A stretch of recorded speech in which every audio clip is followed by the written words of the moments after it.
There's no doubt about it. Placement is one of the most confusing concepts in singing. But why? It's because everybody feels the vibrations and resonance of singing differently and in different places. For instance, some people can feel that they can place the tone forward, back, up, down, nasal, glottal, lots of different options. Which one is best? Which one is correct? Well, whichever one sounds the best and is easiest to produce. But when people ask me about the correct placement for singing, I found that there are a couple of kind of best practices or guidelines to kind of help people find how they can sing their absolute best. Wait, I thought you just said everybody feels it differently. Yes, that may be true, but this video has been done after teaching over 1,000 students in person to sing better. And let's face it, I mean, it's very, very important to feel where your voice is when you're singing well so that you can replicate it. So while what I teach you in this video may not be true for everyone, it's definitely true for a lot of people. So what I told you was true, from a certain point of view. So in general, I would say placement, or the feeling of placement and where you're placing your voice, correlates pretty closely to 3 things in your voice: the position of your tongue, the position of your larynx, and what vocal register you're singing in. And if we can make sure that all of these systems are aligned and in balance, then you can make sure that you're singing correctly every time. Okay, so what are these best practices for sounding your best? Let's get into it right now. The first best practice for placement is to keep your tongue pressing against your bottom front teeth at your gum line. You want to keep the tongue forward and just resting at the bottom of your mouth. You don't want to be pressing it too hard against the bottom front teeth, just kind of resting there. And you can actually try this for yourself. Just say us, like you're saying the word US, like us. When you say that, what you'll feel is that your tongue is just resting against those bottom front teeth.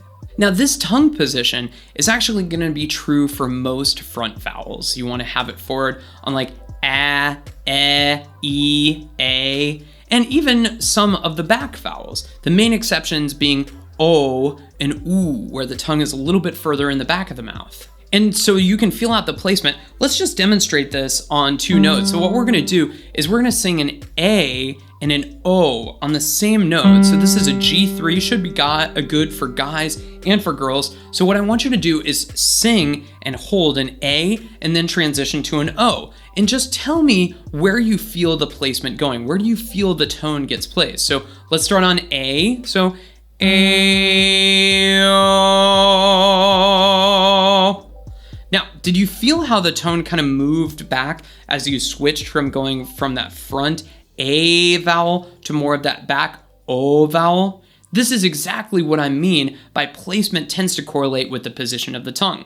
All I did was just change the position of my tongue, and all of a sudden it felt like the tone went from forward to back.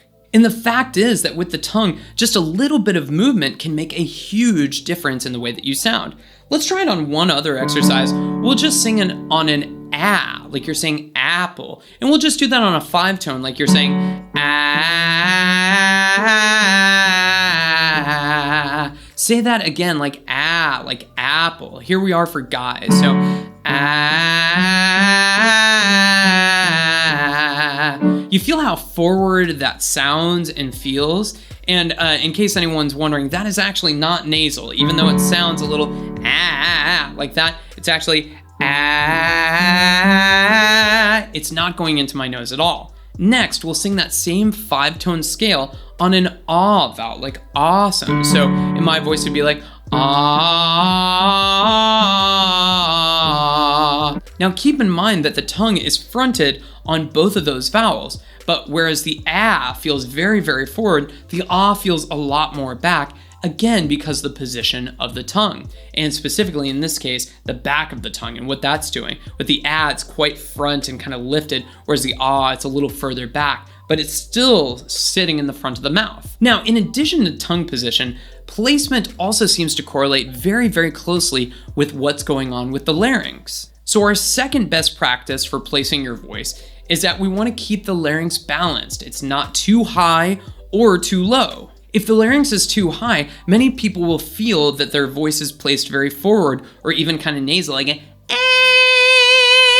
feels and sounds very forward and often quite nasal. And that's because as the larynx rises, the amount of area in the back of your throat starts to shrink and more of the sound is actually put through your nose rather than out your mouth.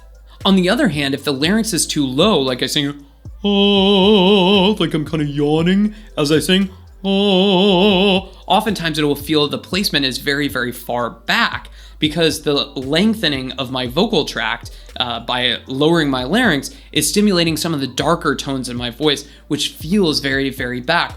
Oh, very back sound. So in order to keep your larynx balanced, just try this. Take your thumb and your first finger and very, very gently feel your larynx. You don't have to squeeze it or press it or anything like that. And just say the word us, us.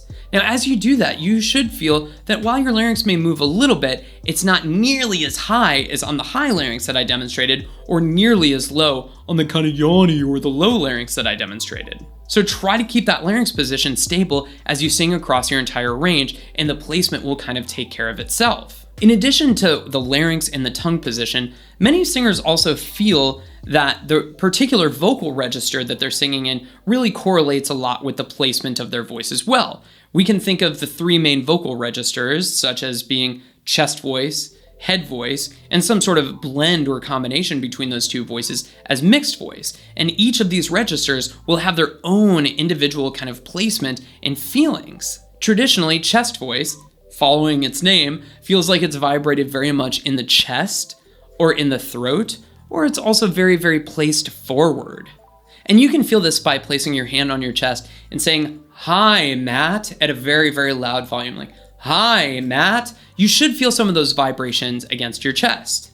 And when you're singing lower notes in your voice, in your chest voice, oftentimes you'll feel that the tone is placed very, very far forward, like, ah, feels very, very forward. And I'm feeling a lot of vibrations in my throat as I do that. And I also want to point out that when many singers find this kind of fuller, like, this fuller chest voice sound, they're afraid that it's very, very nasal. But I want to assure you that many times it's not. Actually, this is what many singing teachers refer to as singing in the mask, because they feel that vibration kind of in this area of their face.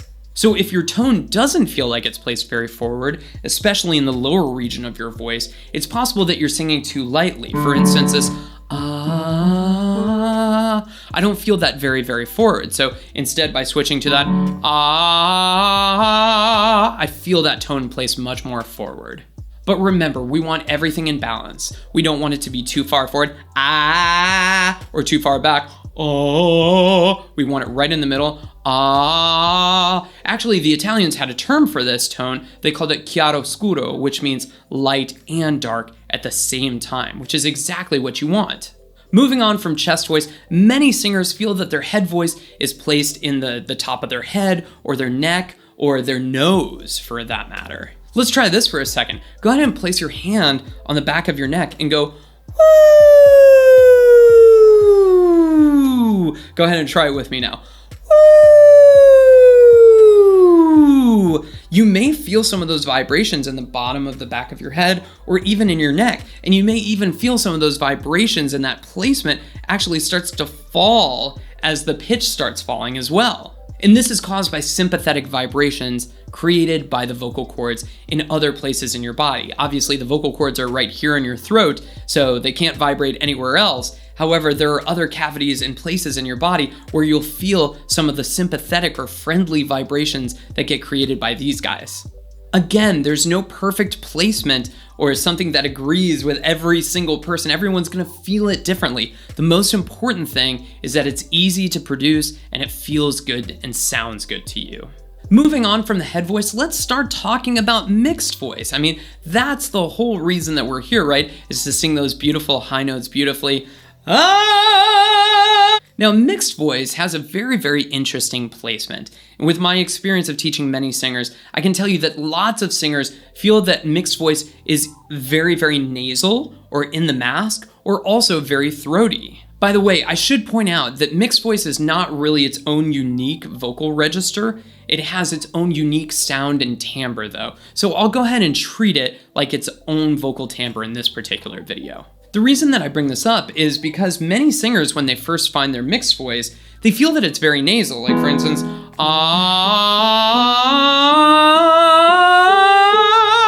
They're like, oh wow, that really, really went into my nose. That really, really kind of tickled. And oftentimes I'll actually encourage that in them because it's not actually nasal. It just feels nasal because there's so many more vibrations coming from the vocal cords.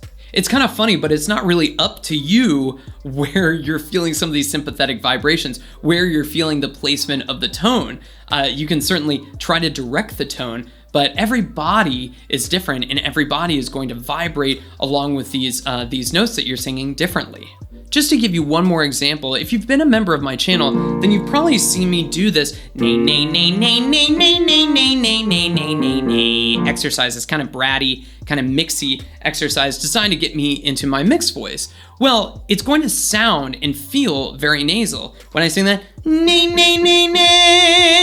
but it's not actually nasal. It's just the feeling of my vocal cords closing more evenly from the bottom to the top part of my voice, which is exactly how we sing in that mixed voice. And even though you definitely don't want to sing like this, it can be very, very helpful to kind of feel where that's placed so that you can start to identify that in your more normal or more finished or more performance-ready singing. Remember, above all else, it does not matter where you place your tone as long as it's easy and comfortable for you to do and it sounds good. I mean, you can say that you're singing through your teeth for all I care, and if it sounds good and it's comfortable for you, then I'm gonna be like, all right, keep singing through your teeth, dude.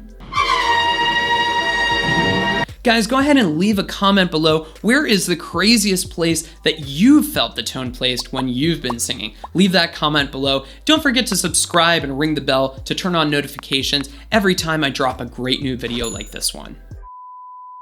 Oh. Matt, I finally found it. I placed it in my teeth.